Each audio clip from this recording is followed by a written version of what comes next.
Sejam muito bem-vindos, está começando mais um Content Podcast. Eu sou seu host, Pedro Mendonça. Então, antes de começar nosso episódio, se inscreve no canal, deixe seu like. Quando acabar o episódio, deixe seu comentário, isso ajuda muito o nosso crescimento. Hoje meu convidado é muito especial. Ele é executivo de transformação de negócios na Oracle, na América Latina. Senhoras e senhores, Dagoberto Gabriel, seja muito bem-vindo. Muito boa tarde, Pedro. Muito obrigado pelo convite, é um prazer estar aqui contigo. Prazer é meu, Dagoberto. Eu sempre gosto de começar perguntando um pouco da história do nosso convidado para a nossa audiência conhecer. Conta um pouquinho da sua história. Bom, eu sou o irmão mais velho de 4 irmãos, né? Nasci no Paraná, saí do Paraná bastante cedo, né? Fiz toda a minha formação educacional primeiro em Santa Catarina, depois estudei um pouco também no Rio Grande do Sul. Comecei a trabalhar bastante novo também, então em relação a isso, no mercado de tecnologia, já estou há mais de 30 anos, né? Então é um pouco dessa história. E passei por diferentes vertentes ao longo dessa jornada, né? Então, desde um cenário onde eu comecei lá atrás com tecnologia, onde se falava ainda de linguagem de baixo nível, né? Fazendo alguns trabalhos de programação, depois para um trabalho já de mais, vamos dizer assim, de coesão com um trabalho de análise, depois um trabalho de gerenciamento de projetos, e aí depois eu tomei uma decisão, quando já estava em gerenciamento de projeto, de buscar uma carreira um pouco mais executiva e mais direcionada para aquilo que eu entendo que eu sou capaz de agregar valor. E aí me foquei numa formação em administração, depois fiz outras formações na área de humanas, fiz alguns MBAs também no sentido também de me aprimorar para trazer um pouco mais de expertise para dentro desse cenário, podendo agregar valor em diferentes vertentes, né? Sou um apaixonado pelos temas de liderança, pelo tema de estratégia corporativa, pelos temas de planejamento, e é onde eu tenho dedicado boa parte da minha jornada de trabalho dentro desse contexto. Legal. A Oracle dominou durante muitos anos o mercado de ERPs. Eu não sei, talvez seja a líder hoje no mercado. Não sei, é a líder?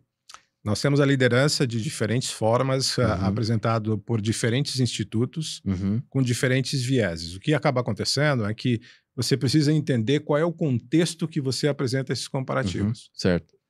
O que eu queria que você explicasse para a nossa audiência, principalmente para um empreendedor que está começando ou mediano, o que é um sistema de ERP? O sistema de ERP é um sistema de gestão corporativa, onde ele te dá as condicionantes e te dá vamos chamar as armas, para tentar simplificar o linguajar menos técnico, para que você possa fazer uma melhor gestão da tua empresa. Então, teus processos de contas a pagar, teus processos de contas a receber, teus processos de receber nota, de pagar fornecedor, teus processos de fluxo de caixa, teus processos de gestão de capital humano. Então, assim, diferentes vertentes podem se integrar dentro desse contexto que você está trazendo de RP. O RP virou uma sopinha que veio do inglês e aí é um sistema corporativo de performance que a gente acaba colocando para dentro do contexto. E esse é um recurso, é um sistema de gestão e planejamento. Ele, na realidade, é uma soma de diferentes facetas que, ao final, tem por objetivo te entregar melhor valor. Esse é o cenário de um bom RP. E a Oracle está na liderança desse mercado, ou entre os líderes, há muitos anos. Há bastante tempo. E tem chegado várias novas empresas, especialmente os indianos. Queria que você falasse da concorrência, né? E como que está esse mercado. Nós sempre tivemos concorrência nesse mercado, tá, Pedro? Nunca foi um mercado assim dominado pela empresa A ou pela empresa B ou com uma característica de empresa C.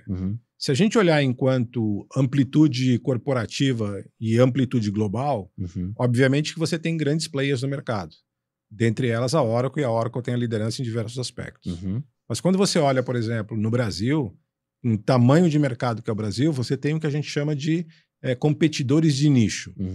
São empresas que foram criadas no Brasil, que se especializaram nas legislações brasileiras e que, a partir dessas legislações, se tornaram especialistas para alguns tipos de indústria, para alguns tipos de segmento e para alguns portes / tamanho de empresas que sejam mais adequados ou mais interessantes para esses players. Existe uma grande disputa em relação a como isso se dá, principalmente agora em ambiente cloud. Porque você tem empresas que se apresentam como empresas 100% focadas em cloud, que na realidade não são. Você tem empresas que dizem que operam parte das suas atribuições em cloud, mas você tem um modelo que é simplesmente de hospedagem do teu sistema na nuvem. mas que as aplicações não foram desenvolvidas exclusivamente para nuvem. E você tem as empresas que efetivamente desenharam seus processos, reescreveram seus softwares para que de fato rodem dentro de um ambiente cloud, trazendo o que há de melhor, com a melhor performance, com a melhor inteligência e o melhor cenário de agregação de valor. Para a implementação desse sistema de ERP, a empresa precisa sempre de parceiros. Precisa. E agora com a IA, a gente tem uma facilidade enorme de novas tecnologias. Esses parceiros continuarão sendo necessários ou não? Boa provocação. Eu vejo que a IA vai atuar como um facilitador para as empresas que são parceiros de negócio, são especialistas nas soluções. A IA ela pode ser aplicada sob diferentes óticas e diferentes tipos de processo no que diz respeito à automatização e no que diz respeito à agregação de valor no seu final. O que acaba acontecendo é que muita gente trouxe a crença ou tentou colocar uma crença junto ao mercado de que a IA é a solucionadora de todos os problemas.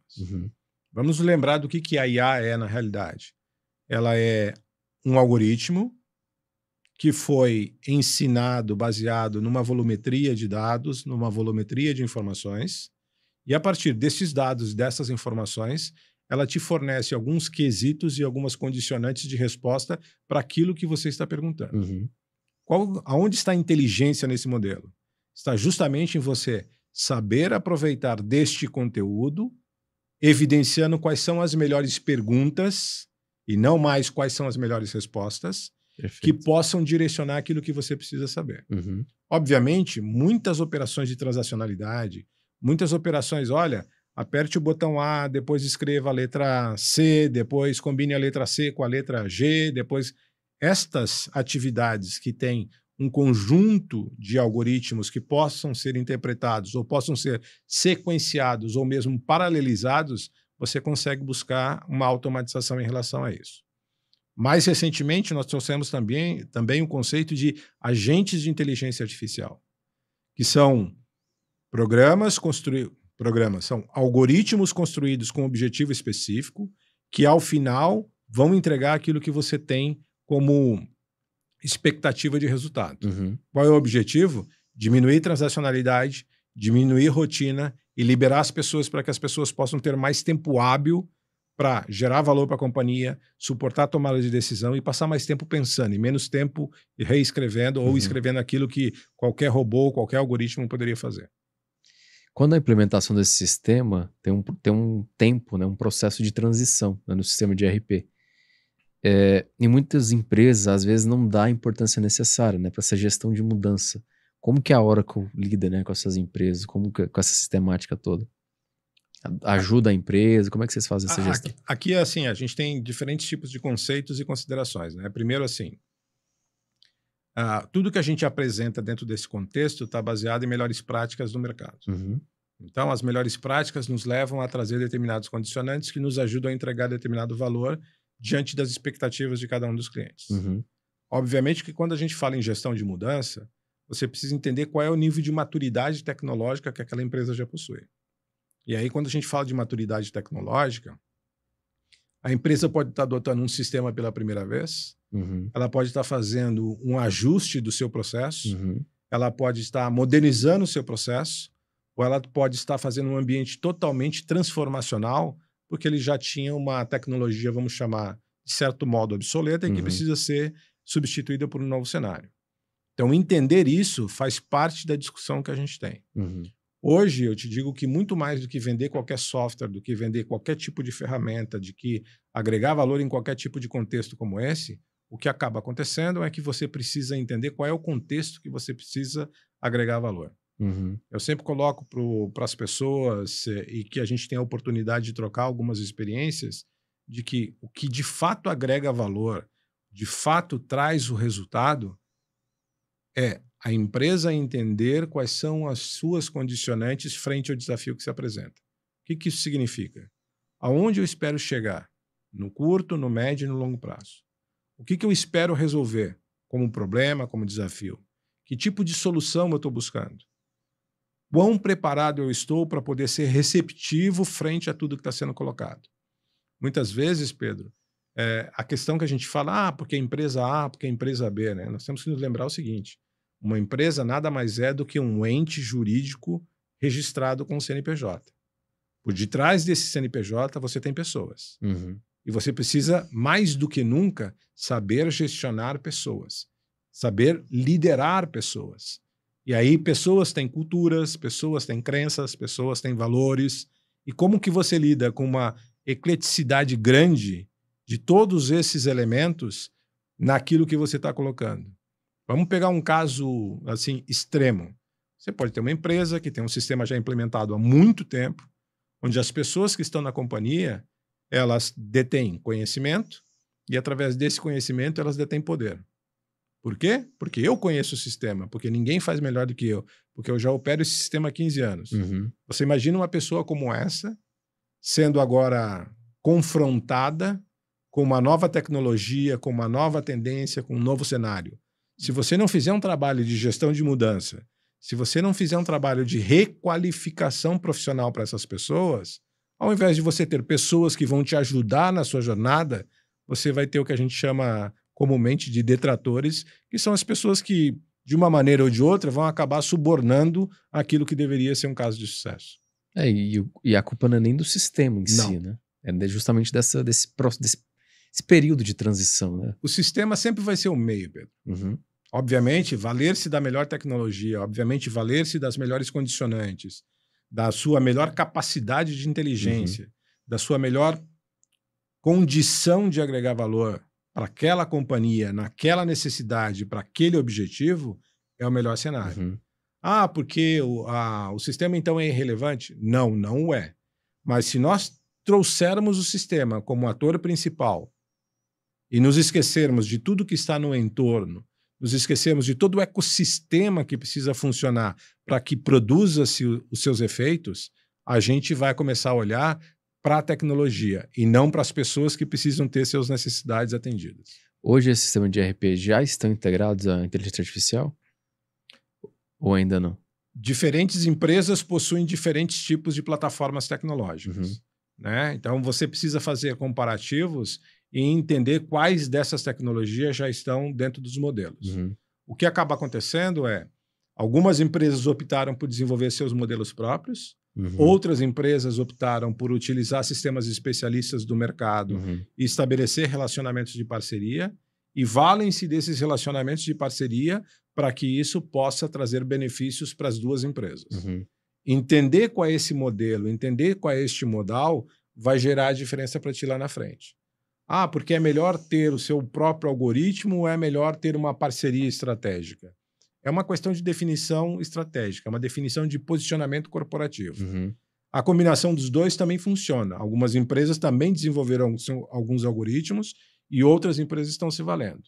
Se a gente falar de inteligência artificial, a gente tem N algoritmos, tanto no Ocidente, quanto também, vamos chamar, no Oriente. Né? A gente viu recentemente o que aconteceu com alguns algoritmos que vieram da China e foram colocados no mercado. Alguns algoritmos que estavam no Ocidente e o que aconteceu com esses algoritmos. Então, comparar os dois esses elementos é fundamental para que a gente entenda o que cada um é capaz de agregar valor para o meu negócio. E entender se isso está ou não adequado dentro dos preceitos que a gente tem de risco e compliance corporativos. Porque o que acaba acontecendo, existe um conceito em tecnologia chamado soberania de dados. Se a empresa não tem claro qual é o conceito de soberania de dados, ou se a empresa não tem muito definidos quais são os riscos inerentes a um critério de soberania de dados que não está sendo gestionado dentro do meu ambiente corporativo, mas que está sendo ofertado de maneira pública, você vai ter um sério problema ali na frente em termos de ser responsabilizado civil, criminalmente, por uma série de coisas que são decorrentes da má gestão dos dados que estão sob tua tutela. Queria que você falasse mais um pouquinho disso. Vamos dar um exemplo aqui, né? Tentando fazer uma analogia para simplificar o que a gente está colocando, né? Creio que os nossos ouvintes, e tu também já tem ouvido falar bastante presente, o que é LGPD? LGPD é a nossa lei de proteção de dados aqui no Brasil, que foi baseada no modelo europeu que já estava instituído e já estava funcionando dentro de um conjunto de regras. Uhum. A partir desse modelo que a gente tem de legislação de proteção de dados no Brasil, os teus dados eles não podem ser armazenados sem o teu consentimento. Certo. E em sendo armazenado com o teu consentimento, você precisa periodicamente ser consultado se se mantém ou não, ou se você quiser eliminar os teus dados, quem está detendo os teus dados naquele momento tem que te oferecer uma condicionante para tal. Uhum. Imagina que este volume de dados, eles não estão sendo, dentro do conceito tecnológico que a gente chama de anonimizados. O que significa isso? Eu vou pegar o teu CPF e vou passar um algoritmo que ele não mais vai ser interpretado como teu CPF. Ou vou pegar o teu número de celular e vou passar uma máscara no teu número de celular para que ele não possa te identificar. Todo e qualquer dado que seja tratado como um elemento essencial e ele identifique quem é o dono daquela informação, precisa ser trabalhada para que a pessoa não seja identificada. CPF, número de RG, teu endereço, o endereço de e-mail, teu número de celular, teus domínios de redes sociais, tudo isso tem que estar dentro de um contexto no qual eu protejo os teus dados. Se a gente está falando isso a nível privado, a nível pessoal, a nível individual, agora vamos exponencializar essa volumetria de dados com uma quantidade gigante de pessoas sendo armazenadas dentro de uma massa de dados também imensa e alguém tratando esses dados da forma que melhor lhe convier. Numa relação corporativa, empresa-empresa, você pode dizer, mas aqui eu não tenho relação pessoa física. Mas como é que você gestiona os dados do seu parceiro de negócio? Seu parceiro de negócio tem clientes. Muitas vezes os clientes do seu cliente são pessoas físicas. Como você está gestionando esses dados? Como você está gestionando os dados dos seus colaboradores? Entendendo esse contexto, entendendo esse risco, você sabe aonde que a gente vai chegar com relação à soberania de dados. Quando a gente fala a nível governamental, é muito mais sério o conceito de soberania de dados. Muito mais sério. O governo brasileiro começou um projeto recentemente para trabalhar toda a questão de soberania de dados, onde tudo aquilo que é de governo federal não pode ser armazenado fora do país. Se a gente olhar para o mercado, por exemplo, o modelo norte-americano é extremamente rígido em relação à soberania de dados. Uhum. Eles têm uma série de condicionantes, uma série de regras de quais dados podem ser armazenados fora dos Estados Unidos e quais dados não podem ser armazenados. A União Europeia já estabeleceu regras também para isso. Uhum. O mercado chinês, vamos chamar da China, porque a China está no hype agora que todo mundo está falando, ele tem algumas particularidades em relação a isso. E eu sempre coloco assim, eu não quero criticar o modelo chinês, não quero defender e nem quero apontar nenhuma arma, mas assim, eles estabeleceram determinados critérios à luz daquilo que eles acreditam, dentro dos valores que eles acreditam. Uhum. Para nós, no Ocidente, isso pode parecer bastante agressivo, bastante incomum dentro dos nossos preceitos. Mas vamos tentar também olhar pelo outro lado. Será que quem está olhando do Oriente para o Ocidente também não nos enxergam como algumas condicionantes que não são aplicáveis ou não são aceitáveis dentro do domínio cultural que se tem? Não concordo, e aqui uma posição muito pessoal, que qualquer algoritmo fique com os meus dados, mesmo eu tendo dado a opção de deletar os meus dados. Uhum. No Ocidente eu consigo fazer isso. Nos algoritmos, na sua grande maioria do mercado chinês, esse é uma grande incógnita. Alguns já declaram que você, mesmo pedindo a deleção, os dados vão ficar armazenados onde estão.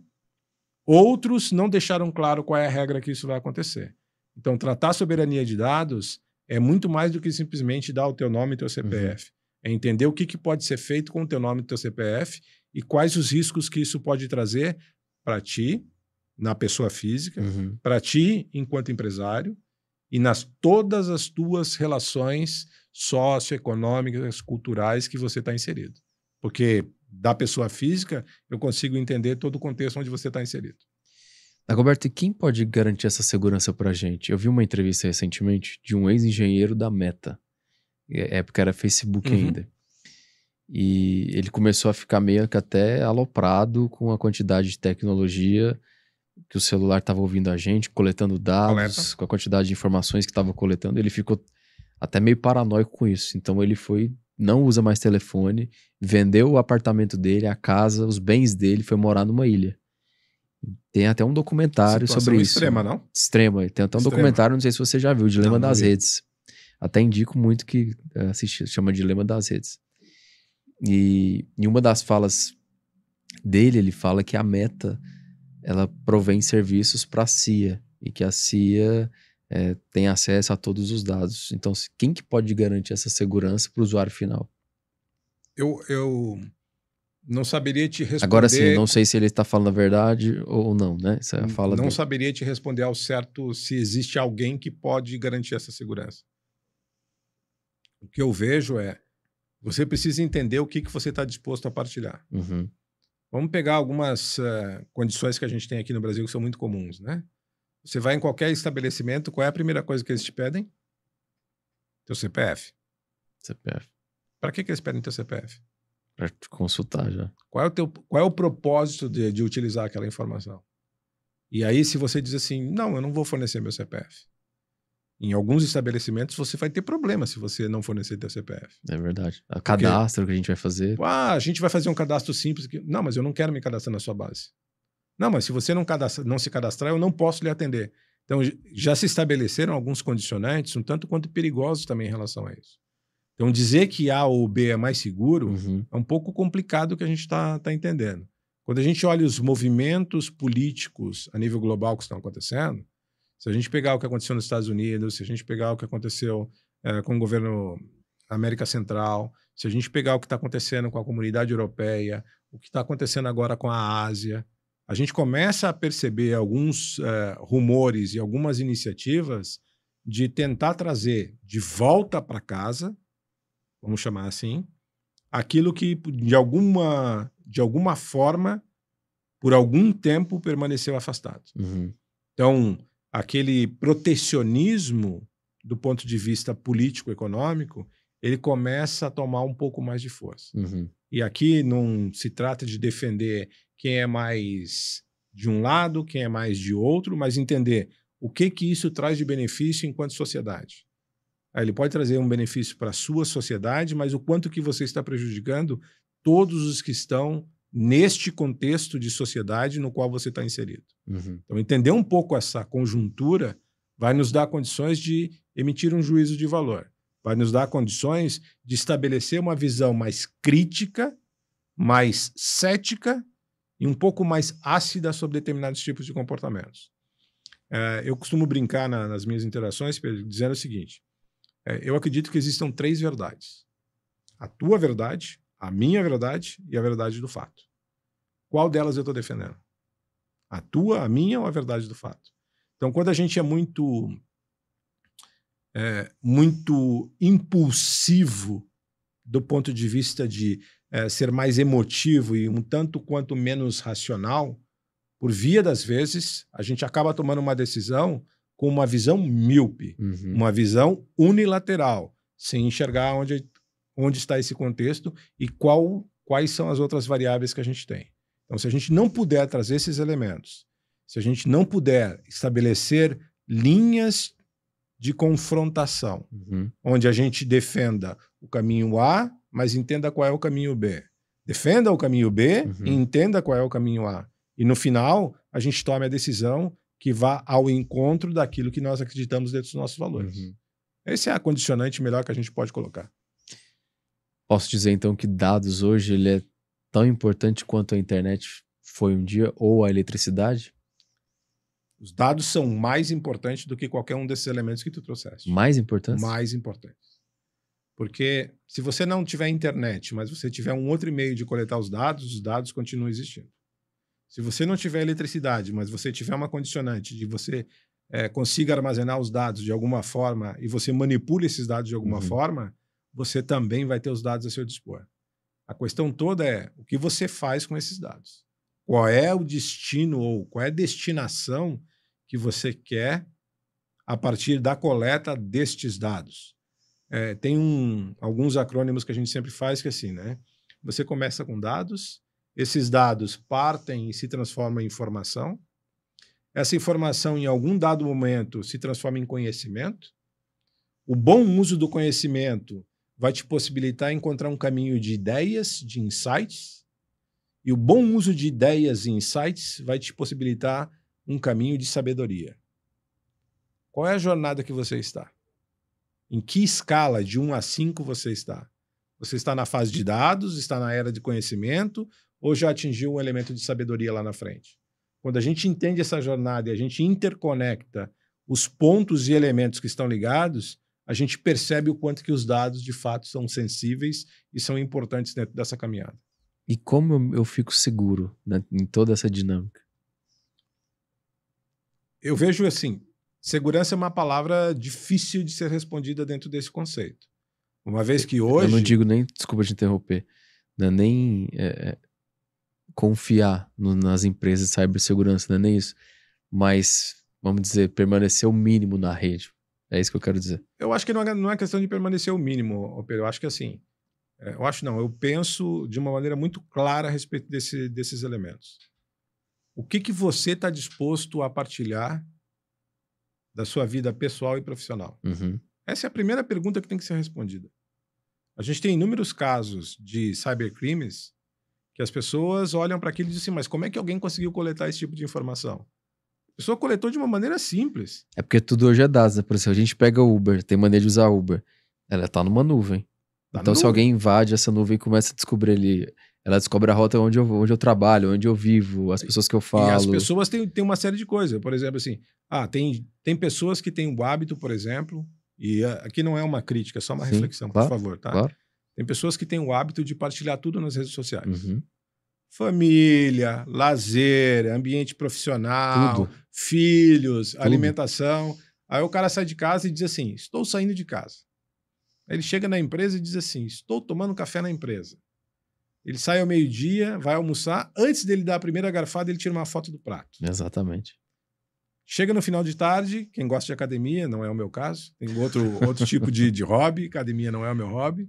Ele vai para academia, check-in na academia, outra foto na academia. Tá pago. Aí ele vai para casa, chega em casa, tira foto com os filhos e publica a foto dos filhos. Exato.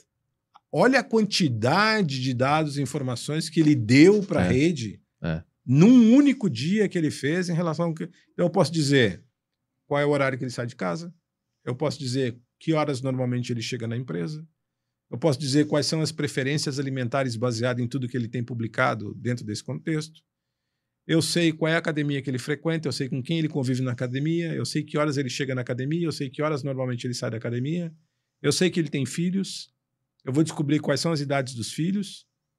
Você descobre tudo dele. Então, tem gente que até marca assim, um condomínio que mora.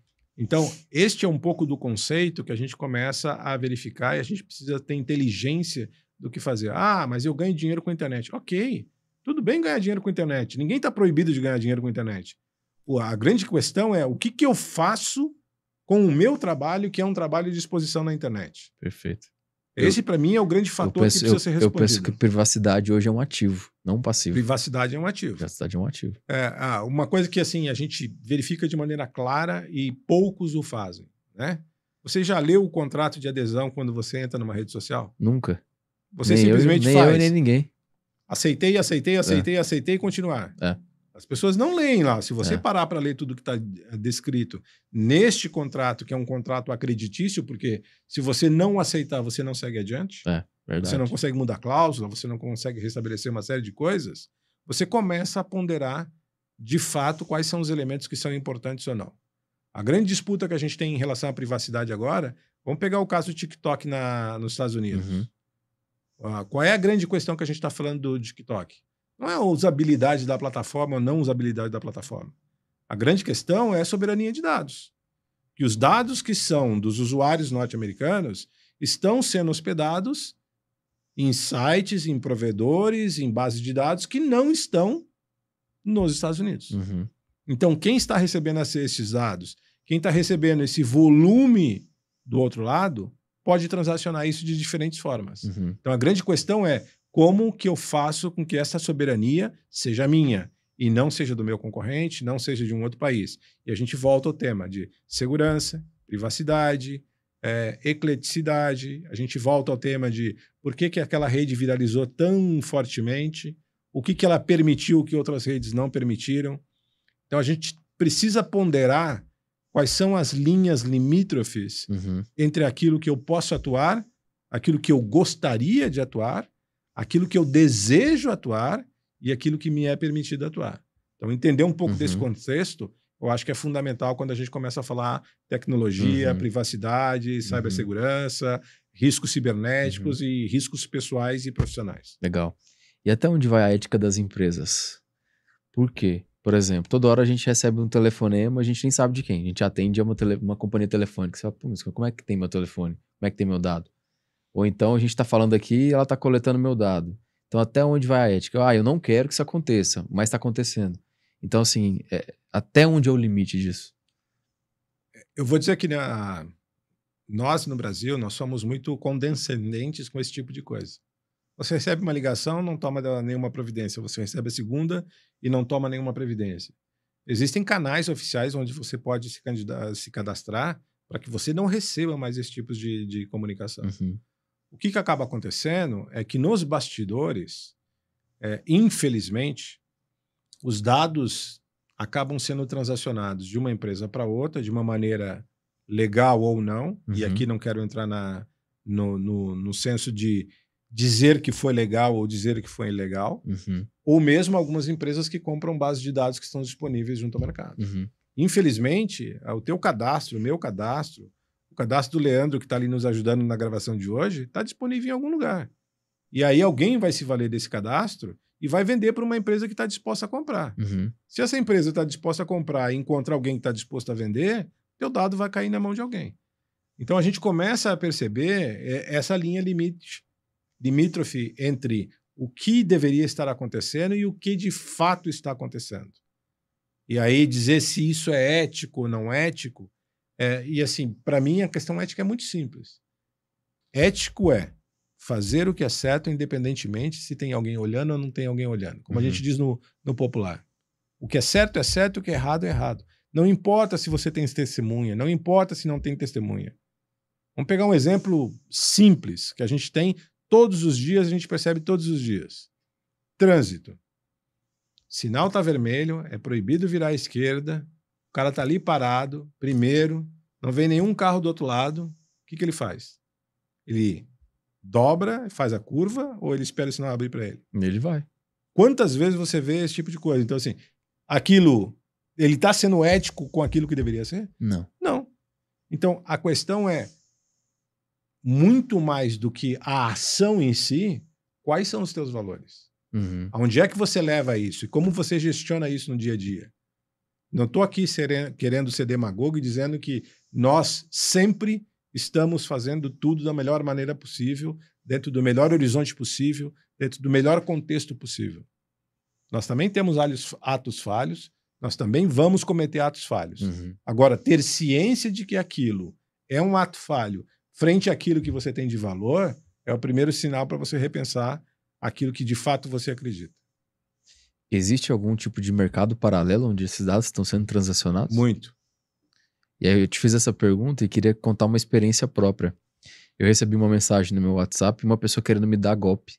E ela sabia várias informações minhas. Tipo, era impossível ela saber essas informações. Eu liguei no advogado que eu conhecia, falei sobre a situação, ele falou, Pedro, é golpe. É golpe. E aí depois ele me passou o que estava acontecendo. Não sei como que ele descobriu isso.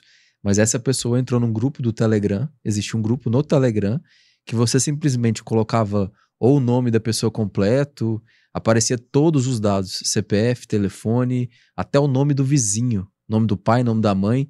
E aí ele me falou, o cara fez isso, isso e isso. Eu falei, mas como? Não é possível. Até o nome do vizinho tinha no grupo. Você colocava o nome completo, aparecia o nome do vizinho, nome do pai, nome da mãe, CPF, telefone, tudo. Eu falei, mas como assim? Então esse mercado, ele é gigantesco e está sendo transacionado. A gente tem uma rede chamada Deep Web. Na Deep Web acontecem as coisas mais inacreditáveis que você possa imaginar. Inclusive gestionar esse tipo de coisa. Então lá você tem listas e mais listas que estão lá disponíveis e que alguém simplesmente precisa querer pagar. Lá você tem dados, você tem imagens, você tem a rastreabilidade de quem você quiser chegar. Você acaba descobrindo tudo isso através de pequenos algoritmos. E aí não precisa ser um algoritmo de alto nível de sofisticação. Uhum. Muitas vezes a pessoa deixa tantos rastros, tantas evidências, como esse exemplo que a gente deu agora há pouco, do cara que faz check-in de manhã, vai na academia, publica fotos dos vídeos. Ele deixa tantos rastros que só basta você conectar cada um dos elementos para conseguir construir uma história. E aí ele constrói a história e liga para ti para tentar te dar um golpe. Você acha que a gente pode caminhar para um sistema parecido com o Bitcoin? Porque o Bitcoin é um sistema financeiro, tá na blockchain, não tem como você rastrear. Nas outras questões, por exemplo, rede social, já tem uma rede social chamada Nosso TR, que você faz o cadastro também, ele te dá um QR Code ali, ele é o mesmo sistema da blockchain. A gente está caminhando para isso justamente para ter privacidade? Isso pode acontecer? Eu vejo poucas iniciativas nesse sentido. Tá? Eu vejo mais no mercado financeiro, como tu mesmo disseste, com as criptomoedas, e ali a gente tem um ambiente muito mais forte, através de blockchain, no qual a gente está colocando elementos de subscrição com chaves criptografadas, com a assinatura dos dois lados. A grande questão é qual é o limite para este tipo de atuação que a gente tem. Porque quando a gente olha para dentro desse contexto, vamos lembrar que um algoritmo baseado em blockchain, ele é um contrato digital baseado no acordo firmado entre uma ou mais partes, no qual estas partes estabelecem quais são as cláusulas, quais são as regras e quais são as responsabilidades. Você vai receber uma chave desse contrato, eu vou receber a outra chave do contrato e todas as outras pessoas que fizerem parte disso. Ponto. Eu perdi a chave. O que acontece? Eu não recupero mais o meu contrato. Aí tem uma questão de segurança, de privacidade, entre outros elementos. Mas quando a gente olha para o mercado financeiro, é assim que está acontecendo.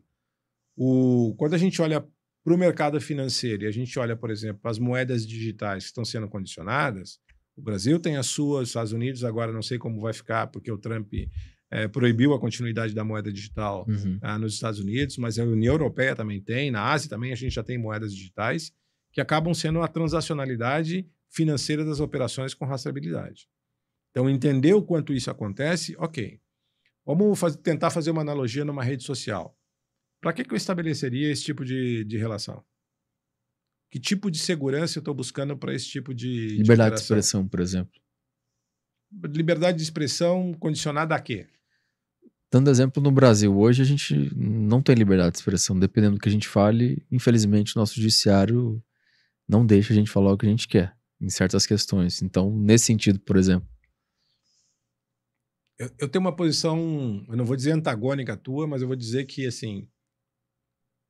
Eu quero só falar, liberdade não é libertinagem. Não, já compreendi o contexto. Para mim, a questão assim ela é muito mais do que simplesmente você poder emitir uma opinião. A liberdade de expressão, ela precisa também ser condicionada, se é que a gente pode usar essa palavra, dentro de determinados limites daquilo que eu julgo como sendo correto de ser expressado. Quando a gente coloca um algoritmo, qualquer que o seja, com uma finalidade previamente acordada, você está dizendo o que vai ser transacionado dentro daquela rede e dentro daquela operação. Então, se você está condicionando que aquela rede pode ser falado, dito, publicado, qualquer tipo de coisa, você também corre o risco de ter informações não verdadeiras, de ter acusações inverídicas, de ter propagação de falsos, de ter acusações infundadas e de ter imagens manipuladas. Vou te dar um exemplo do que me aconteceu semana passada, de alguém me mandou um algoritmo de alguém que supostamente estava num vídeo fazendo uma palestra e dizendo algumas coisas, tá? E eu comecei a assistir o vídeo várias vezes, tá? Pelo menos umas 10 vezes, para ser bastante honesto, tá? Primeira vez, ok. Segunda vez, comecei a perceber algumas questões de trejeitos, o balbuciar, as pálpebras da pessoa. Depois, alguns flashes de luz muito sutis que estavam dentro da imagem. E assim fui. No final, o vídeo era falso. Não era aquela pessoa que estava falando. O discurso não era dela. A fala era de uma outra pessoa vocalizada através daquela imagem que estava sendo apresentada. Perfeito.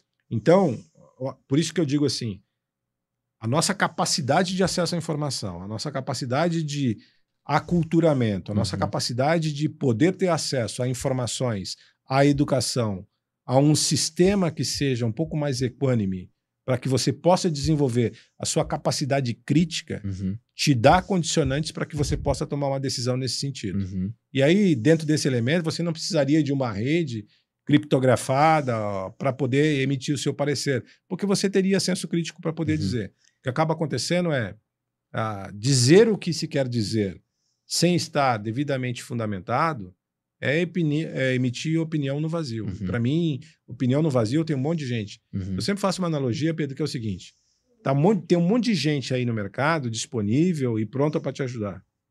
E quando você pede para algum conteúdo, algumas coisas, a analogia que eu faço é assim: ele tem a capa, tem a contracapa e tem um índice. Aí você escolhe um dos elementos do índice e pede para desenvolver. Não tem desenvoltura. Não tem conteúdo.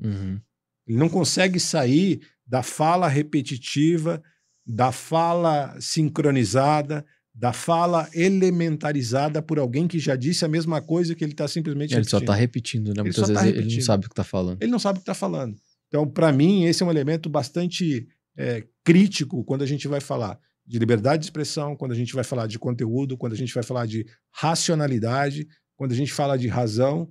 E aí, muitas das vezes, quando a gente está aflorado emocionalmente, você acaba sendo um tanto quanto pouco racional no emitir suas opiniões e seus pareceres. Então, ter um senso de juízo aqui, eu acho que faz bem para todo mundo. Mas aí, dentro disso que você está falando, Dagoberto, é algo intencional, esse vídeo que você viu. A pessoa produziu esse vídeo de forma intencional. Sim, foi produzido de maneira intencional para ludibriar quem tivesse acesso à informação. E a partir daquele vídeo, aí outros fatos aconteceram. Então, assim, o vídeo era a porta de entrada para uma série de outros fatores. Então, e aí esse vídeo intencional, pegando como exemplo, ele pode interferir em eleições. Ele pode interferir em várias situações. Várias coisas. E aí eu tô te falando isso porque dentro dessa sistemática toda, é necessário, então, a regulação da rede? E me entenda bem quem está assistindo. Eu não estou falando cercear a liberdade de expressão, mas esse tipo de ação, que é até uma ação criminosa. O que você pensa disso? Porque as pessoas, às vezes, a gente fala disso, Dagoberto, acha que a gente quer ser censurador, não é nada disso. Mas uma ação dessa, que é criminosa, ela pode prejudicar uma pessoa, ela pode acabar com a reputação de uma pessoa. Decidir uma eleição é algo muito sério. Eu vejo que assim, a regulação das redes é um tema bastante difícil de lidar e difícil de ser contextualizado. Porque vai depender muito de qual é a linha de pensamento que a gente está defendendo naquele momento. Se eu vou por uma regulação de rede onde qualquer ofensa, qualquer palavra dita ao vento, má intencionada, é interpretada como sendo uma ofensa moral, criminal, qualquer que seja, é um caminho. Se eu vejo que isso é uma opinião emitida como parecer pessoal, e eu só estou emitindo a minha opinião sustentada por alguns argumentos ou fatos, eu vejo que aqui você tem um segundo caminho a ser tratado. O terceiro caminho a ser tratado eu não vou regular absolutamente nada, cada um com cada qual, como se diz no popular, né, que tome a decisão de entender se aquilo é bom, é ruim, se aquilo é verdade ou se aquilo não é verdade. E aqui a gente tem um perigo bastante grande. E eu volto no tema que eu já mencionei anteriormente. Como que você quer que uma pessoa que minimamente tem acesso a um ambiente educacional, que luta bravamente para tentar sobreviver e não para viver dignamente, que não teve acesso à informação, que não teve acesso à cultura, que não teve acesso a um ambiente mais equilibrado, tenha desenvolvido a capacidade e o senso de juízo para tomar uma decisão se aquilo que chegou para ele é verdadeiro ou não é verdadeiro. Então a gente tem um problema aqui que ele não é falar de regulação de redes. A gente tem um problema que é muito mais básico do que falar de regulação de redes. Perfeito. A gente tem que falar de cultura, a gente tem que falar de educação, a gente tem que falar de melhoria do ambiente sociocultural de cada uma das regiões. a gente tem que falar de possibilitar dar acesso à informação, possibilitar dar acesso, pelo menos o mínimo necessário para que as pessoas possam desenvolver senso crítico. Enquanto isso não acontecer, Pedro, a gente vai continuar falando de liberdade, a gente vai continuar falando de cerceamento, a gente vai continuar falando de regulação. Por que existe um regulador? Porque as pessoas não conseguem, por si só, defenderem seus pontos de vista. Uhum. Por que existe a magistratura? Por que existe a justiça? Porque as pessoas não conseguem resolver os seus temas sem a necessidade de ter um interventor. Uhum. Se, de repente, houvesse um interventor que fosse o bom senso, a boa razão, a boa fé de ambas as pessoas, talvez não fosse necessário levar tanto a termo. Quando a gente olha para a nossa quantidade de processos, as juizados que a gente tem na nossa legislação aqui no Brasil, e nós confrontamos isso frente ao que se tem em algumas outras regiões, em países da mesma escala do Brasil, do ponto de vista de PIB, da mesma quantidade de alguns elementos indicadores socioculturais, a gente fica muito longe de tudo isso. Por quê? Porque a nossa massa crítica, nosso senso crítico ainda não aflorou no nível que deveria ter aflorado, porque, obviamente, a gente também não possibilitou que as pessoas tivessem acesso aos recursos mínimos e necessários para isso. Você acha que esse senso crítico vai aflorar? Porque o Brasil é um país com camadas tão distintas, como você mesmo disse, né? A pessoa está lutando para sobreviver. Então, aí você imagina, ela pega um vídeo de uma IA com uma voz que não é da pessoa, num local que não é o local que a da pessoa estava, a pessoa nem existe, ela assiste o vídeo, acredita que a pessoa já repassa o vídeo, daqui a pouco isso vira uma bola de neve. Enquanto a gente tiver uma massa de manobra e uma massa de lideranças que continuem pensando que quanto mais burro um povo, mais fácil de ser governado, essa realidade não vai mudar. E aí não adianta a gente tentar estabelecer uma política a nível corporativo, uma política a nível Brasil. Nós temos regiões muito díspares no Brasil. A política que funciona no Sul não é a mesma que vai funcionar no Norte. Sim. Olha a densidade populacional que você tem na cidade de São Paulo e confronta a densidade populacional que você tem com qualquer cidade do norte do país. Não vou falar nem do Nordeste, do Norte. Cara, aqui a gente trafega por ruas. Sim. Lá eles trafegam? Não. Lá eles navegam por rios. Porque não existem ruas em muitas das regiões que a gente tem. Então, esses são condicionantes, Pedro, que precisam ser observados. Então, entender que nós somos um país continental, com diferenças geográficas, com diferenças culturais, e que você precisa de políticas que precisam ser aplicadas em cada uma dessas regiões, vai fazer a diferença. Agora, tratar todo mundo... Ah, não, o cara do Sul é igual ao do Nordeste, que é igual ao do Norte. Não é, não vai funcionar e a gente vai continuar com o mesmo nível que a gente tem hoje. É um tema complexo, né? Bastante complexo. E eu acho que tem que ser discutido. Eu não sei se você compartilha. Tem que ser discutido. Porque quando a gente fala, muita gente tá me olhando aqui já, quer cercear a liberdade. Não tem nada a ver. E aqui não tem uma questão de defender a corrente A ou defender a corrente B. Nós estamos tentando estabelecer uma relação onde assim, a gente procura enxergar o que está sendo feito. Exatamente. E por quem está sendo feito. Exatamente. Esse é o ponto. Exatamente. Porque a gente tem governos de A, governos de B e governos de C. Ok. Quais são os governos que estão dando certo no Sul? Quais são os governos que estão dando certo no Norte? São os mesmos partidos políticos? São as mesmas pessoas? Mais do que isso, quais são as mentes que estão por trás destas regiões e o que de fato está funcionando? A gente é um país acolhedor, a gente é um país que é sociável, nosso povo é um povo amistoso, nosso povo é um povo que coopera. A gente vê recentemente o que aconteceu com o Rio Grande do Sul, a gente vê o que aconteceu com outras regiões. A gente se mobiliza para poder fazer as coisas darem certo e ajudar. Por que a gente também não se mobiliza para fazer com que a melhoria da vida das pessoas menos favorecidas também aconteça num período que não precisa de uma enchente, não precisa de uma catástrofe? Esse é um grande ponto que a gente tem. Perfeito. Nós temos problemas imensos aqui na região de São Paulo e na cidade de São Paulo. Desde problemas sociais, problemas culturais, falta de acesso. Hoje estava vindo de carro para cá, hoje estava ouvindo no rádio. Tem um bairro que está 3 dias alagado.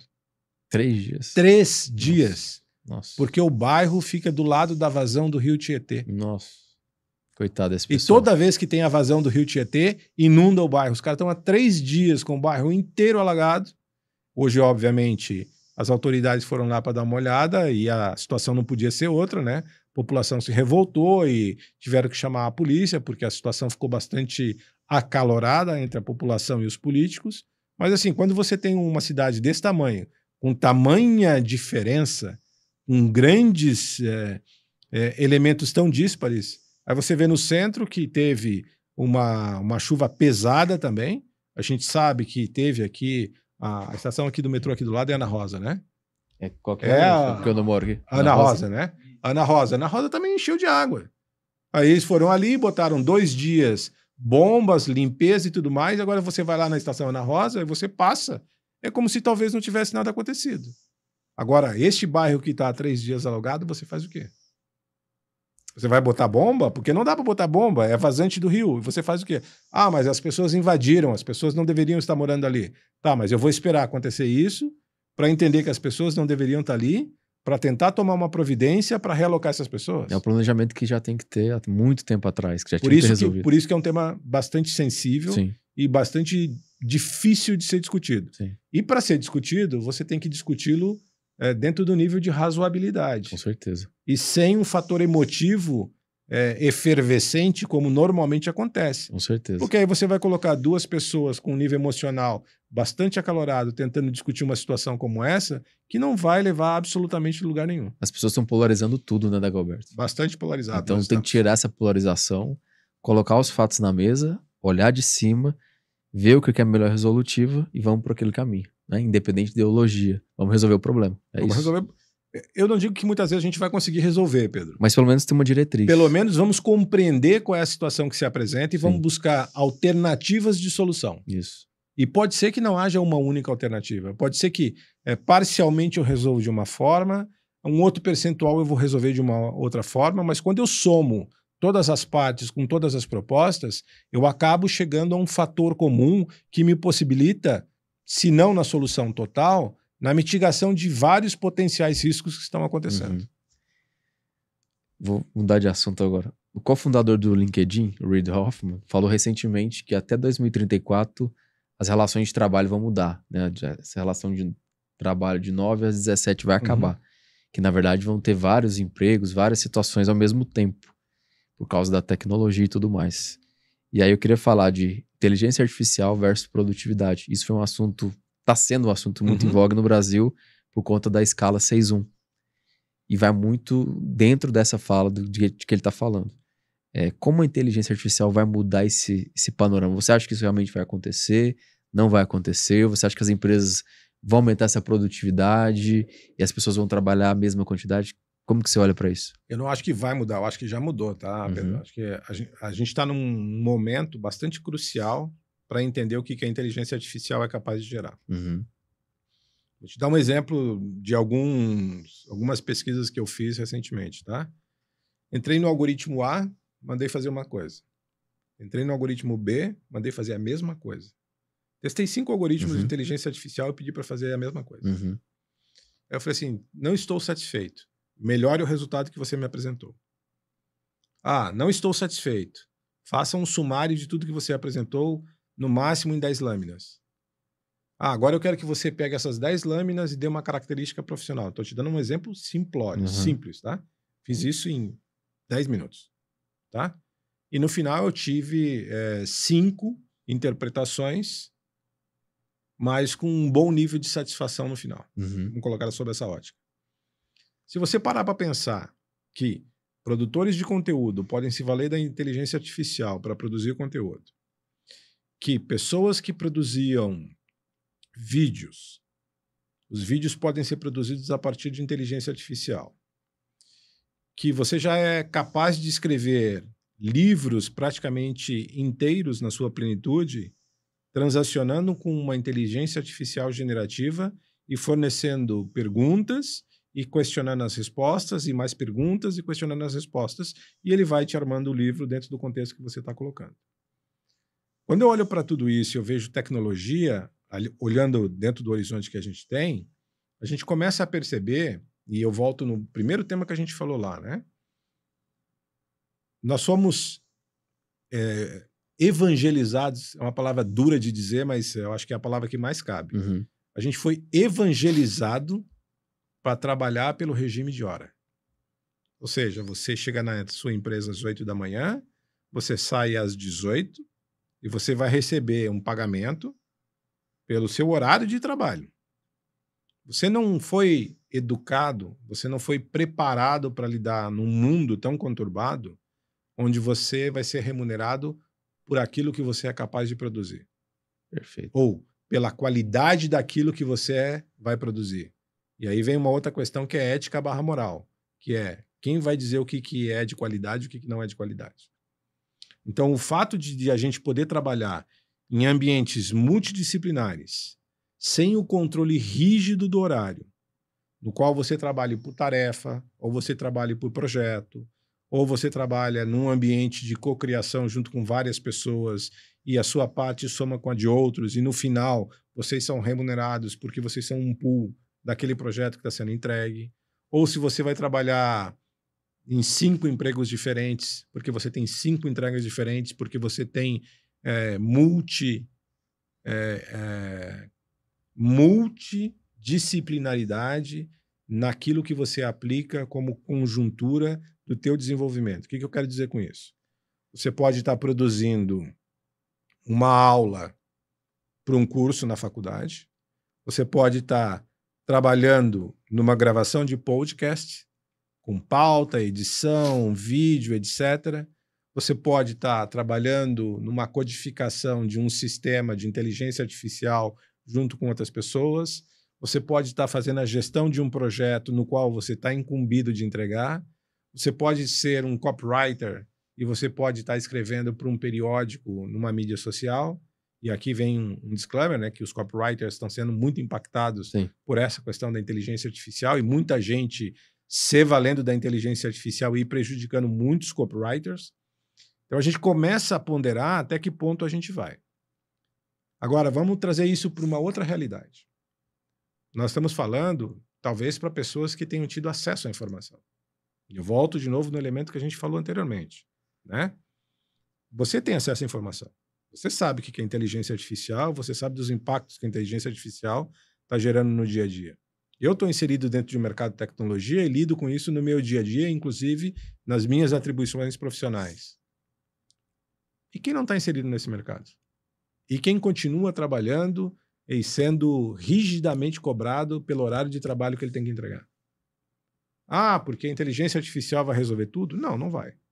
Eu sempre, quando olho para a inteligência artificial, eu olho para a inteligência artificial de onde ela partiu, o que ela foi capaz de produzir, qual é a entrega que ela está fazendo. E essa entrega, ela precisa ter o que a gente chama popularmente em inglês, que é human judgment.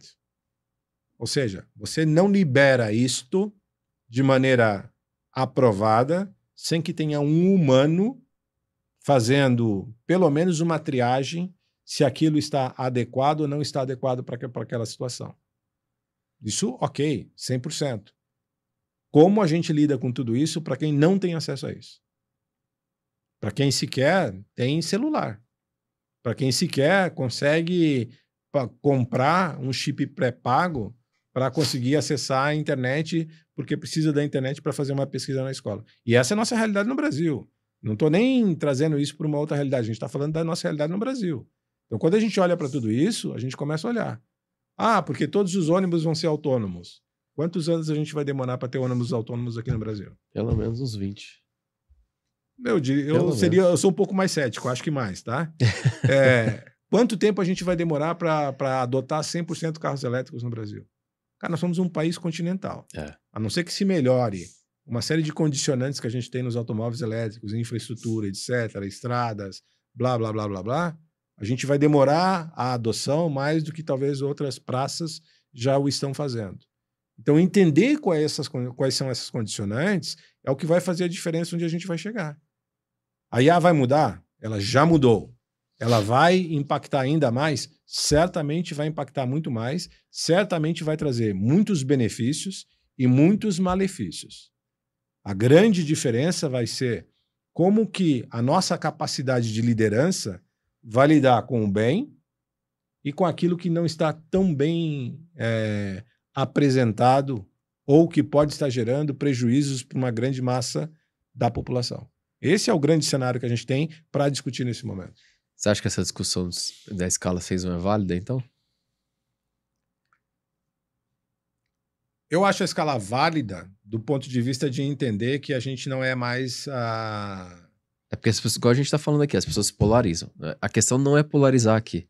É ver que tem a IA tá aqui, o aumento de produtividade existe, e que algumas áreas talvez eu não precise trabalhar 8 horas. Talvez com 6 horas ou 4 horas eu consigo atingir aquela mesma produtividade. Essa é a discussão aqui. Lembra que a gente e falou, alguns setores, né? Lembra que a gente falou da questão de o que eu faço com aquele tempo ocioso de alguém que não precisa mais trabalhar com a transacionalidade. Sim.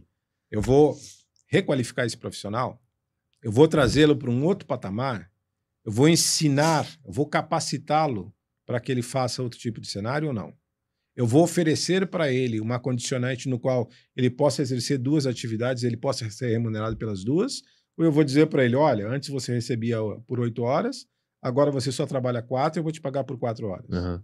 Essa é uma grande questão que a gente tem. Quando a gente olha, por exemplo, um modelo que já está vigente na comunidade europeia, e lá a gente tem a escala, você já tem a escala de trabalhar 4 dias na semana, você folga 3, e tem alguns países que você trabalha 3 e folga 4.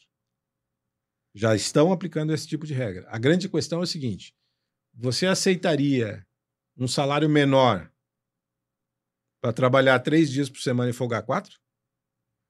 Não. Então a gente começa com um outro horizonte que é político-econômico. Uhum. Então a gente precisa entender como que se dá essa distribuição de renda. Quais são as interferências que isso vai se dar no dia a dia? O quanto que isso vai ser equilibrado ou não equilibrado? Se a gente não conseguir trazer para essa condicionante, para essa ótica de discussão, a gente continua num cenário que a gente está colocando agora, que é a jornada 6x1. Uhum. Porque vamos acabar com a jornada 6x1. Ok. Quantas empresas no país têm condições de eliminar a jornada 6x1? Eu acho que hoje pouquíssimas. Das que podem eliminar, qual é o impacto se elas eliminarem a jornada 6x1? Elas vão conseguir manter o mesmo nível de produtividade? Elas vão conseguir manter o mesmo nível de qualidade e eficiência, reduzindo a jornada de 6x1? Elas vão ter impactos econômicos e financeiros?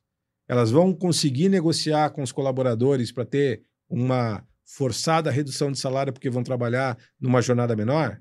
Então, são muitos aspectos que precisam ser discutidos antes de se tomar uma decisão como essa. Então, não adianta só dizer a jornada 6x1 é benéfica ou não é benéfica, porque vai melhorar a produtividade. Produtividade de quem? Em que setor? Com qual nível de maturidade? Qual é o acordo que você está fazendo para que isso seja operado ou não seja operado? Vamos olhar um pouco aqui no entorno que a gente está aqui, da onde a gente está no nosso estúdio. Você consegue imaginar essa região aqui operando numa jornada que não seja 6x1? Possível. Olha a quantidade de estabelecimentos, comércios, serviços, microempresários, microindústrias que tem aqui na região que dependem dessa jornada para conseguir fazer o modelo de trabalho. Mas eles vão precisar se readequar, eles vão precisar repensar o modelo de trabalho. Sem dúvida nenhuma que vão precisar fazer isso. Por quanto tempo eles vão ter condições de fazer isso com minimamente uma saúde financeira que os possibilite manter o negócio que eles têm hoje? Então, são alguns desses elementos que eu acho que a gente tem que trazer para a mesa de discussão e entender o que isso representa e o que isso significa. Eu acho que de impacto, talvez daqui uma década a gente vai ter impacto. Né? E se a discussão for séria. Porque a discussão no Brasil, infelizmente, ela não é séria. Ela é polarizada. É sim, é não. É sim, é não. Tá, mas por quê? Igual você tá dizendo que o Brasil parece que tem 10 países dentro do Brasil. Então tem que ver essas realidades também que impactam. Vamos pegar um exemplo recente. A gente teve a aprovação e a promulgação da reforma tributária. Sim. Hoje, a nossa alíquota deve ser a alíquota mais alta do mundo. Depois que a gente tem. A gente já estima que isso vai chegar em 28%. Exato. Por que chegou em 28%? Porque a gente está dando uma série de benefícios por uma série de condicionantes que foram colocadas dentro da reforma, vamos colocar dessa forma, de alguns benefícios de algumas indústrias, de alguns setores econômicos, para alguns tipos de alimentos, para alguns tipos de uma série de coisas. Se a gente cortasse todos esses benefícios, e eu não estou dizendo que tem que cortá-los todos, quanto que isso impactaria e quanto que isso reduziria o percentual que aí será cobrado de todos nós como contribuintes? Então, é um exemplo simples que a gente traz na discussão, mas é assim, para ti que talvez teve acesso à informação, para mim que estou com acesso à informação, isso está mais sensível e está mais presente. Agora, você imagina o seguinte, esse trabalhador que trabalha na escala 6x1, ele tem ideia do quanto que vai impactar a vida dele com a reforma tributária? Ele tem ideia que ele vai chegar na padaria da esquina e o produto vai estar lá na prateleira com um valor, ele vai chegar no caixa e isso aqui tem um outro valor para pagar porque tem que colocar um imposto sobre isso que vai chegar lá no caixa? Não. Então, assim, uma série dessas condicionantes vão começar a ser percebidas. Tanto que um modelo é tão complexo dentro do que a gente está colocando que ele começa em 2026 e ele vai ser somente implementado em 2033. Exatamente. A gente tem 7 anos de adaptação para fazer com que isso funcione pelo menos de maneira mais equilibrada. E em 7 anos muita coisa pode acontecer. Muita coisa pode acontecer. Ainda mais num país tão continental quanto é o Brasil. Você acha que quais são os dados que toda empresa precisa ter? Hoje a gente tem vários KPIs, né? Quais são imprescindíveis que toda empresa precisa ter? É difícil precisar, né, Pedro? Mas, invariavelmente, você olha fluxo de caixa, você olha a capacidade de geração de receita, você olha o quanto que o teu custo está impactando para depois descobrir qual é a sua margem. Fazendo um comparativo muito elementar. Né? Se a gente for olhar em termos de concorrência, a gente vai olhar qual é meu percentual de participação no mercado, se o meu percentual de participação está melhorando ou está piorando. Eu posso estar melhorando, por exemplo, em receita, mas posso estar perdendo mercado. Eu posso estar melhorando em algumas áreas ou algumas especificidades de soluções, mas posso estar numa situação de declínio, porque ela está caindo ano após ano e eu não estou tomando uma ação em relação a isso. Então, eu vejo que aqui a gente tem que olhar alguns elementos que são fundamentais. Quando a gente olha setor industrial, a gente tem um pacote de KPIs. Quando a gente olha setor de serviços, a gente tem outro pacote que são elementares. Quando a gente olha comércio, a gente tem outros elementos que são também tão fundamentais quanto. O que acaba acontecendo é que há um ativo muito importante que muitas vezes a gente não observa, que é assim, quanto que efetivamente eu estou conseguindo requalificar a minha mão de obra? Quanto que melhorou meu nível de produtividade? Quanto que eu estou sendo atrativo e saudável junto ao mercado para atrair os melhores talentos? Ou quanto que o mercado está levando embora dos talentos que eu tenho dentro da companhia? Estes são outros fatores que eles não são tão relevantes do ponto de vista financeiro quando a gente olha no primeiro instrumento, mas são fundamentais para chegar nos elementos financeiros. E eu percebo que, com algumas raras exceções, nós temos empresas que estão se preocupando com isso. Já começaram a se preocupar e hoje já tem ambientes um pouco mais saudáveis para tratar esse tipo de informação. A grande maioria de uma massa muito grande ainda está muito fundamentada, está muito baseada em elementos puramente financeiros. Você falou muito de IA e nessa semana agora, recente, o presidente Trump anunciou o projeto Stargate, junto com o Sam Altman, o Larry Ellison, CEO da Oracle Mundial, e o CEO do SoftBank. É um projeto de 500 bilhões de dólares em inteligência artificial. Sim. De um lado a gente tem os Estados Unidos, né, com todas essas empresas, e do outro a gente tem a China. Como você vê essa guerra tecnológica? Sendo que a China, fazendo um adendo, né, no seu DeepSeek, supostamente com 6 milhões de dólares está fazendo as mesmas coisas, algumas até melhores que o ChatGPT. Eu vou começar pelo DeepSeek, não pela tua primeira pergunta. Ok. Tá?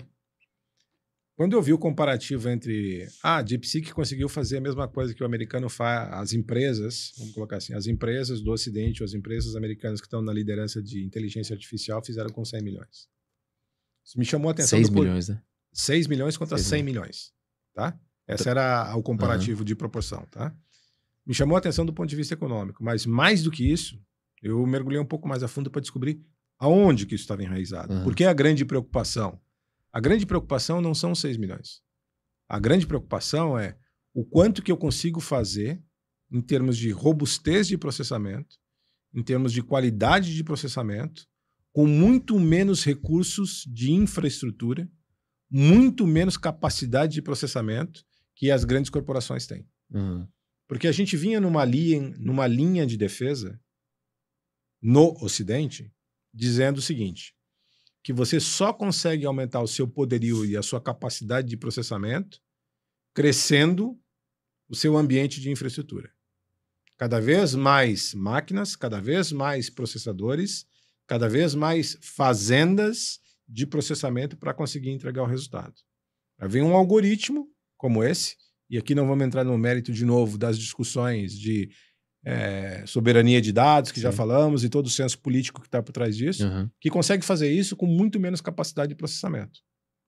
A grande questão aqui é como que eu, olhando para esse modelo, olhando para isso que foi feito, eu repenso aquilo que eu estou fazendo e verifico se eu estou mantendo o caminho adequado dentro do que eu esperava crescer. Esse é a grande dicotomia que a gente tem entre os dois comparativos. Falasse da DeepSeek, a DeepSeek fez um anúncio na terça ou na segunda, acho que foi na segunda. 2 dias depois, o Alibaba fez o lançamento da sua versão mais atualizada, com mais capacidade, superando tudo aquilo que o DeepSeek faz. Sim. E com uma capacidade de processamento também inferior, muito mais baixa do que a capacidade de processamento do que a gente tem nas empresas do Ocidente. Então, o meu ponto aqui é, como que a gente repensa isso? Existe um só caminho ou a gente encontrou uma outra forma de também se valer das questões de inteligência artificial, gastando muito menos em capacidade de infraestrutura, gastando muito menos em energia. E aí a gente, se for discorrer então sobre energia, a gente tem aqui um tema bastante sensível. Sim. Porque à medida que eu aumento o poderio de capacidade de processamento destes grandes data centers, centros de dados tecnológicos para produzir inteligência artificial, eu estou consumindo um absurdo em termos de energia. Um comparativo da semana passada, me parece que um dos grandes centros de dados conseguem consumir, num dia, a energia equivalente a uma cidade de 5 milhões de habitantes durante 3 meses. Um centro de dados. Um centro de dados. Então, a gente começa a colocar alguns outros elementos, alguns outros critérios de avaliação dentro do contexto que a gente está colocando. O projeto dos Estados Unidos, qual é o objetivo? É trazer soberania de dados. É dar capacidade de IA. É fazer com que isso seja dominância. E aí a gente volta naquela questão do aspecto intangível. Ou seja, eu vou dominar o mercado a partir daquilo que eu tenho, que são dados. Com capacidade de processamento. Com um cenário que a gente está colocando. O próprio Trump, depois que saiu o anúncio do DeepSeek, não sei se tu chegasse a ver uma nota que ele fez na rede social dele, ele falou assim, é um bom caminho. É algo que a gente precisa repensar. Então, entendendo esses contextos, eu acho que é importante de uma forma que eu possa definir não qual é o melhor caminho, ou quais são os potenciais caminhos que eu posso me valer para utilizar melhor, para obter o melhor retorno frente a tudo aquilo que está sendo projetado. Isso vai impactar economicamente algumas companhias? Inegavelmente vai impactar economicamente. Porque várias dessas companhias do Ocidente, elas só tiveram seus valores reconhecidos ou seus valores exponencializados pela venda de processadores. Se você não precisa mais... Se você não precisa mais vender tantos processadores quanto, e você pode fazer com que isso seja feito com uma capacidade de processamento menor, o que eu faço com essa massa gigante de processadores que eu estava produzindo? Pode ser prejuízo, né? É a grande questão. Então, exatamente. O comparativo que saiu foram 6 milhões contra os 100. Isso. Eu acho que é a ponta do iceberg. Isso. A gente está falando só de dinheiro. Isso. Vamos descer para um segundo layer para entender como que ele conseguiu produzir um algoritmo de inteligência com a capacidade de processamento que ele conseguiu e a gente tentar comparar isso com a mesma capacidade de processamento que a gente tem no Ocidente. Eu queria voltar um pouquinho nessa questão da energia que você falou. Porque se realmente foram 6 milhões, isso muda o jogo. Porque o que foi investido pelos americanos, como você disse, a proporção é de 6 milhões para 100. De 6 para 100. Então isso vai baratear o custo, né? Isso pode abrir o mercado para a Índia, para talvez até o Brasil produzir a sua própria inteligência artificial. Ou várias empresas. O Brasil já tem um projeto de produzir a sua própria, né? Então, mas tem a parte de infraestrutura. Tem. E aí eu queria falar da energia. O que é necessário para a gente ter uma base de infraestrutura para que a gente possa manter data centers e construir essas inteligências? Na realidade, aqui a energia é o fator-chave de tudo que a gente tem, né? Sem energia, você não tem centro de dados. Sem energia, você não faz absolutamente nada. A grande questão aqui é quais são as fontes de energia que você está utilizando. São renováveis ou não são renováveis? Eu estou me valendo de um centro de consumo de energia que foi dedicado para o que eu estou fazendo e estou sacrificando todo um ambiente do ecossistema que está sendo colocado. Ou eu criei outras usinas geradoras de energia para poder suportar. Lembrando sempre que um centro de dados, com essa capacidade de processamento, ele não tem um sistema único de energia, né? Ele tem um sistema único, ele tem um sistema paralelo para que o sistema falhar e, na maioria dos casos, você tem um terceiro sistema com uma fonte de energia alternativa para pelo menos manter aquilo que é vital na operação funcionando sem nenhum nível de interrupção. Então, como que você lida com tudo isso? E aí você começa a construir alguns elementos bastante pesados em relação a isso. No Brasil, e até aqui próximo de São Paulo, nós temos centros desses de processamento de dados que antigamente eram todos horizontalizados, quando começou. E agora nós começamos a ter um conceito de fazendas verticais, onde você já começa a ter as edificações construídas verticalmente para que você consiga consolidar um ambiente de capacidade de processamento num espaço físico, do ponto de vista de geografia, muito menor do que o necessário para poder fazer um ambiente todo horizontalizado. Então você começa a repensar uma série de interconexões. E aí a gente está falando de alguns elementos bastante críticos. Como nós, enquanto Brasil, temos aqui um fator que energia para a gente é sempre um fator de muita discussão, porque todas as vezes que cresce o consumo de energia, a gente volta à discussão se o Brasil tem ou não condições suficientes de prover toda a energia necessária para abastecer o consumo que está sendo colocado, a gente sempre coloca isso como um questionador, né? E aonde que fica a questão da transição energética dentro desse contexto? Porque quanto mais inteligência artificial, mais data centers, mais dados, mais necessário será a energia. E a gente está passando por um processo de transição energética. Então você tem petróleo, agora elétrico, mas o elétrico tem muita discussão por causa da fonte do elétrico, né? Então, como que a gente passa por essa renovação e o Brasil sendo um dos líderes, né, em biocombustível, uma série de coisas? Como que a gente... É uma dicotomia, né? Falar em inteligência artificial e eletricidade. Como que a gente pode ser sustentável, mas ao mesmo tempo tecnológico? Eu vejo que no Brasil, quando a gente fala do ponto de vista de combustível, vamos colocar combustível, né? A gente tem o combustível fóssil com petróleo, a gente tem energia. A nossa matriz energética, felizmente, é uma matriz que tem diversas origens, diversas fontes. Então, a gente tem também de fontes poluentes e temos de fontes não poluentes, temos de fontes renováveis e de fontes não renováveis. Mas a gente tem aqui a possibilidade de biocombustíveis, que são poucos explorados em algumas outras regiões. A gente tem aqui alguns projetos de economia verde com hidrogênio, Sim. que ainda estão engatinhando aqui, mas, por exemplo, quando você olha no Chile, você tem uma usina de hidrogênio verde bastante fomentada e bastante importada na região, já se começa a discutir o quanto que isso pode ser ampliado, o quanto que isso pode ser propagado. Então, eu vejo que a gente tem que olhar, e eu volto naquilo que a gente já falou, um país do tamanho do Brasil, você não vai ter uma única matriz energética. Nós vamos conviver durante bastante tempo com diferentes fontes, diferentes matrizes, dado o tamanho desse país. Não tem como você tentar unificar isso no modelo que a gente tem hoje. Porque com o petróleo a gente fazia isso. Ok. Assim, petróleo a gente continua produzindo e continua importando. Até quando? A gente vai entender que isso é razoável ou não é razoável? Talvez para as cidades a gente adote modelos elétricos e para as regiões que são mais afastadas a gente tem um modelo híbrido, com biocombustível, modelos elétricos, com combustíveis fósseis. Pode ser que aconteça. Se a gente olhar para o modelo europeu, que foi tão pressionado e foi colocada a proibição de qualquer tipo de combustível fóssil em automóveis na região central da Europa, você vê que eles estão repensando o que aconteceu. Porque eles já não conseguem mais fazer a adoção na mesma proporção que eles precisavam, e as fontes energéticas que eles precisavam para suportar tudo que tem já acabam não acontecendo mais. A gente tem alguns exemplos esdrúxulos que parecem piada de você ter um carro elétrico sendo abastecido num centro de abastecimento e a eletricidade que é gerada para abastecer o carro elétrico é feita por um gerador movido a diesel. Exatamente. Então, assim, adianta ter matriz energética se você está colocando um gerador movido a diesel para fomentar a energia elétrica que o teu carro vai consumir?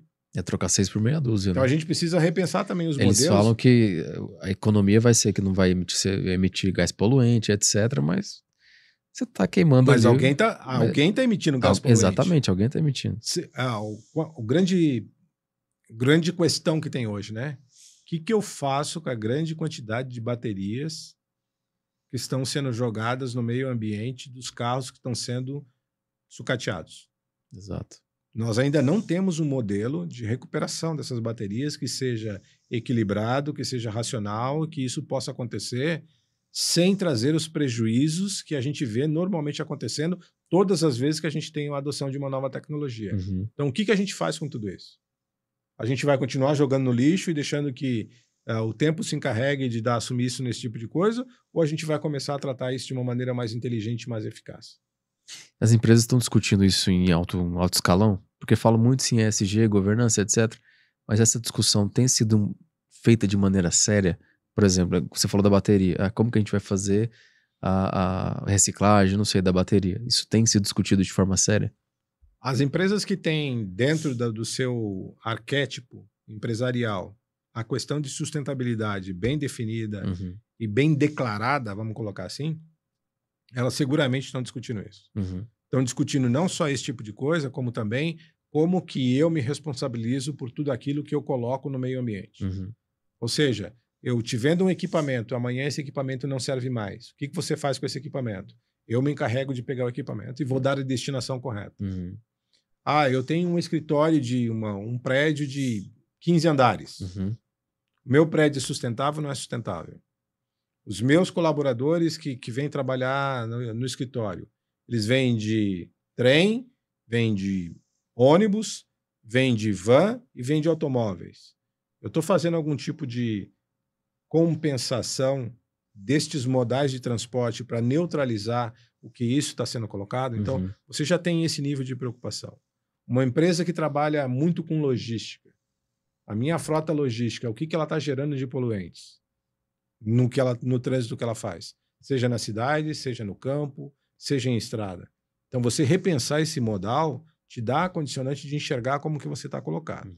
O grande ponto isso tornou um mercado também bastante atrativo. A gente teve recentemente a regulação do mercado de carbono no Brasil, onde você pode comprar para compensar as suas emissões. A grande questão que alguns críticos têm em relação a isso então você está me dizendo que você pode poluir o que você quiser, desde que você vá lá e faça uma compensação de carbono comprando o equivalente a tudo aquilo que você poluiu, está tudo bem para ti. Então, assim, não basta só fazer a compensação, você também precisa colocar em prática alguns modais e adotar algumas práticas que te permitam reduzir isso que você está colocando. Porque senão, como tu disseste anteriormente, é trocar 6 por meia dúzia. Eu estou poluindo de um lado e estou comprando de outro. Estou poluindo aqui e estou comprando de outro. Então você começa a verificar isso. Algumas empresas que estão muito austeras em relação a isso, elas conseguem, inclusive, saber quanto que um colaborador gasta numa viagem de avião entre o ponto A e o ponto B e fazem efetivamente a compensação daquele tipo de poluição, vamos chamar assim, que foi gerado por este funcionário na sua viagem. Então, você já tem aqui alguns elementos bastante peculiares que te permitem fazer esse tipo de medição. Há, inclusive, empresas especializadas em fazer o teu diagnóstico corporativo e te dizer aonde estão as tuas fontes de poluição e quais são os potenciais soluções e caminhos que você pode adotar como prática de sustentabilidade para poder reduzir o impacto ou, né, melhor colocando, porque você vai reduzir o impacto e também vai fazer a compensação do outro lado. A gente falou desse projeto Stargate, 500 bilhões de dólares foi anunciado semana passada. Eu queria saber como que a gente faz a gestão de grandes projetos. Você que lidera milhares de pessoas, tem um projeto novo. Como é que eu faço a iniciação desse projeto, depois como é que eu faço a implementação desse projeto e a gestão de todo esse projeto junto com essas milhares de pessoas envolvidas? Tomando como exemplo o Stargate. O projeto é sempre um grande desafio, Pedro. Você sempre vai ter um desafio em qualquer tipo de projeto, independente da envergadura do projeto. A grande questão é você definir de maneira muito pragmática quais são os teus objetivos a serem atingidos dentro desse projeto. Uma vez que você tenha isso declarado e você tenha isso já de maneira mais equilibrada, você começa a fazer o planejamento desse projeto dentro de diversas esferas. Quem são os principais interlocutores, quem são os principais patrocinadores, como vai se dar o processo de comunicação desse projeto, quais são as etapas que eu vou gerir desse projeto, quem são os potenciais impactados dentro desse cenário que a gente tem, quais são os condicionantes para poder se fazer. Ou seja, você precisa ter um mapeamento do ecossistema para entender onde que esse projeto está inserido. Muitas vezes a gente começa a olhar para isso e a gente diz assim, ok, mas quais são as partes interessadas? Aí eu olho para o projeto e aí imagina um projeto do tamanho que é o Stargate, né? Até se você quiser explicar para a audiência, a gente está falando aqui eu até peço desculpa, a gente não explicou direito. Se você quiser explicar para a audiência o que é esse projeto, que ele é muito grande. O projeto Stargate é uma iniciativa do governo norte-americano, onde ele convidou 3 grandes empresas do mercado, juntamente com mais 2 outras empresas, para a construção de grandes centros de processamento de dados, com vistas a trazer independência e protagonismo no que a gente está falando aqui de inteligência artificial para o governo norte-americano. É um projeto de 5 anos, no qual eles têm o compromisso de investir 100 bilhões de dólares em cada um dos anos do projeto. De uma maneira simples, é isso que se trata o projeto. Então, o que a gente está falando é, tu imagina a quantidade de partes interessadas que tem num projeto desse tamanho. Então, entender essas interlocuções, entender as partes interessadas, é o que vai te dar as condicionantes necessárias. Mas, de novo, pegando este ponto, né, qual é o grande objetivo? Construir o centro de processamento de dados. Ok, para construir o centro de processamento de dados, eu preciso de dinheiro. De onde vai vir o dinheiro? Qual é o percentual de contribuição de cada um? Como eu vou fazer a gestão desse dinheiro? Como que esse dinheiro está sendo aplicado na construção dos grandes centros de processamento de dados? O que eu estou gerando de valor no final? Quanto que eu estou melhorando a minha capacidade de processamento? Então, assim, alguns elementos farão parte necessariamente dessa discussão, para poder entender se, ao final, aquilo que se tinha como objetivo está ou não em linha com a entrega que está sendo feita pelo desenrolar do projeto. Para a gente arrematar e para o final, queria que você falasse de alguns tipos de modelo de gestão e qual que seria seu favorito. Pergunta capciosa essa, né? Porque, assim... ou para cada momento, se tem algum tipo específico. Eu vejo que, assim, os modelos, eles são situacionais.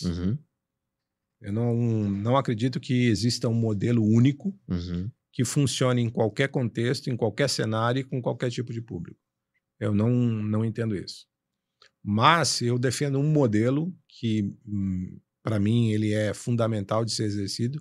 E aí não é um modelo, é uma atitude que, para mim, ela é importante, né? Que é um aspecto de liderança humanitária. Quando a gente fala de liderança humanitária, e alguns podem dizer, não, mas isso aí todo mundo exerce, né? Liderança humanitária significa respeitar o indivíduo na sua essência. Respeitar o indivíduo na sua essência significa dar a ele as condições necessárias para que ele possa produzir aquilo que se tem como objetivo. Mais do que isso, uma pessoa que trabalha numa posição de liderança, ela tem que ser capaz de entender que você tem diferentes atores dentro do seu modelo de gestão. E esses atores têm diferentes competências com diferentes capacidades de entrega. Então, a sua visão como líder dentro deste conceito é enxergar qual é a contribuição que cada um destes profissionais pode agregar dentro do elemento que você está trazendo.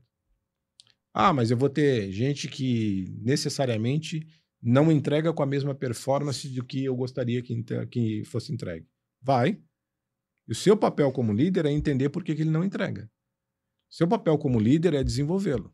Seu papel como líder é olhar para alguém que entrega com nível de excelência ou com nível de qualidade esperada e ver o que ele faz diferente e que ele pode contribuir para aquele que não faz. Então, essa ecleticidade de papéis é o que a gente acaba acontecendo. Quando a gente olha para os times, a gente sempre tem diferentes personagens. Vamos colocar sob essa ótica. Eu vou ter a pessoa que talvez seja o sonhador. Então, ele está sempre criando, ele está sempre pensando, ele está sempre levando as coisas adiante.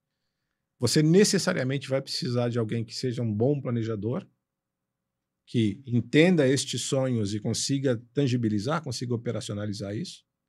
Esse planejador vai precisar de um cara especialista em estratégia ou bom em estratégia para fazer aquilo acontecer. Esse estrategista vai precisar de alguém bom de comando e controle para poder botar as coisas para fazer. E esse cara que é bom de comando e controle vai precisar de gente para executar. E tá tudo certo. E dentro disso, um processo. E dentro disso é um processo. Em algum dado momento você é o sonhador, pode ser que em algum dado momento você seja o executor, pode ser que em um dado momento você é o estrategista. Agora, você sempre vai ter um desses elementos mais aflorados. Uhum. Bom líder, ou líder que de fato exerce a sua posição e pode se chamar de líder, ele tem a capacidade de identificar qual é a característica que mais aflora dentro de cada um desses. E aí, saber liderar com isso faz com que o seu modelo de gestão ele seja mais efetivo e ele te traga para um horizonte melhor. O que acaba acontecendo é que no dia a dia, na correria, na prática do dia a dia, muitas pessoas acabam passando por cima de tudo isso e não enxergam absolutamente nada disso. Né? E aí você não enxergar isso é você deixar um ambiente corporativo completamente míope. Você diz, não, porque meu chefe é o cara que ou eu mando e você obedece. O outro diz assim, eu posso... eu costumo brincar que existe assim, uma reunião de troca de ideias, né? Eu entro com as minhas e saio com as tuas. Né? Esse é o outro tipo de gestão. Sim.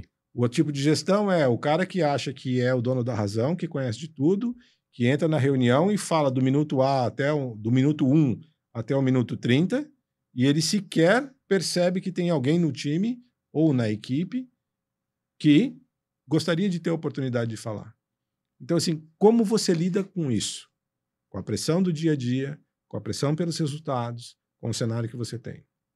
Eu volto no elemento fundamental que a gente já falou. Por trás do CNPJ, nós temos pessoas. Pessoas. Entenda isso. Então, as relações são relações humanas. Aprenda a respeitar o indivíduo. Porque ele não me entregou tal coisa, ou porque ele não fez do jeito que eu queria. Tá, mas espera aí. O jeito que você queria, você falou para ele que era assim que era para fazer? Você externalizou isso? Você alinhou as expectativas? Então, assim, existem vários modais que a gente pode aplicar, existem vários elementos que a gente pode trazer quando a gente fala de liderança. Mas o fator humano, ele é, sem sombra de dúvidas, o elemento chave e o elemento mais importante que tem que se valer numa relação dessa em qualquer momento. Perfeito. Eu queria que você deixasse uma mensagem para líderes. A gente está numa sociedade extremamente tecnológica e você falou, por trás do CNPJ existe sempre pessoas. Como que eu vou ser um líder humanitário numa sociedade cada vez mais tecnológica? Isso para líderes. Eu tenho alguns elementos que para mim são muito claros, Pedro. Primeiro, assim, busque autoconhecimento. Busque entender quais são os seus valores. E valores são inegociáveis. Valores, em qualquer momento, em qualquer circunstâncias pessoais e profissionais, são inegociáveis. Então, esse, para mim, é o primeiro ponto. Segundo ponto, como um profissional que já atua em tecnologia há mais de 30 anos, eu posso te dizer, sem medo de errar, que eu já passei por diferentes correntes, em diferentes estágios, com diferentes modelos de empresa, de gestão, de funcionalidades, de características técnicas, de linguagens de baixo nível até linguagens sofisticadas, até algoritmos de inteligência artificial. A tecnologia sempre foi meio. Ela nunca foi fim. A grande diferença, sempre para quem conseguiu usar bem estes elementos, foi o que de fato ele entendeu que aquele modelo era aplicável diante das circunstâncias que a gente está colocando. Um líder, ele sempre está condicionado a um ambiente situacional. E ele precisa saber ler qual é o contexto no qual ele está inserido. Isso não significa abrir mão de valores, isso não significa abrir mão de tudo aquilo que você acredita, mas significa buscar compreender que naquele momento aquela reação, aquela conduta é a mais recomendada para aquele tipo de circunstância que se apresenta.